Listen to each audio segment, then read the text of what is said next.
बघा इथं काय दिलेलं आहे, find the coefficient of range of data.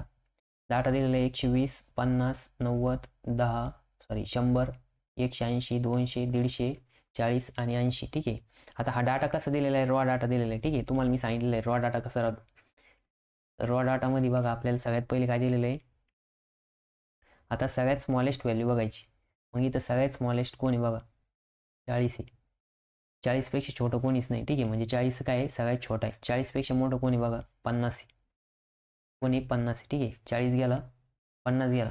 आता बघ कधी कधी काय होतं की डाटा रिपीट दिलेला राहतो. म्हणजे काय की 50 2 वेळेस आलेले, जर 2 वेळेस आला तर 2 वेळेस लिहायचं. ठीक आहे, एकदा आला तर एकदाच लिहायचं. 50 नंतर मोठं कोणी बघा, 50 नंतर इथं 90 आहे आणि इथं 90पेक्षा छोटा 80, म्हणजे 80 येणार. ठीक आहे, 80 नंतर नेक्स्ट कोण आहे, 90. 90 नंतर कोणी बघा, 100 आहे.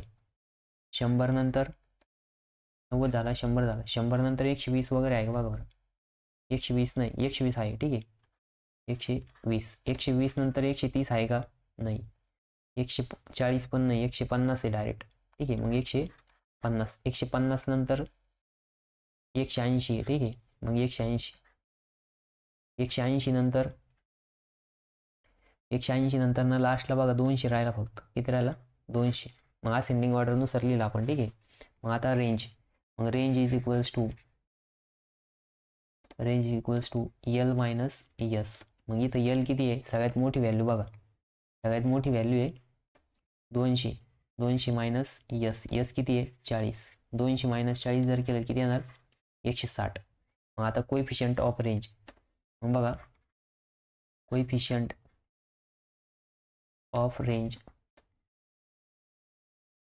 Equals to L minus S upon L plus S. ठीक आहे, मग इथं एल किती आहे, तर एल आहे बघा एल आहे 200 मायनस 40 अपॉन, आता एल किती आहे 200 प्लस 40. ठीक आहे, मग इथं काय येणार, इथे येणार आहे 160 डिवाइड बाय 240. मग 160 डिवाइड बाय 240 जर केलं किती येतं बघा,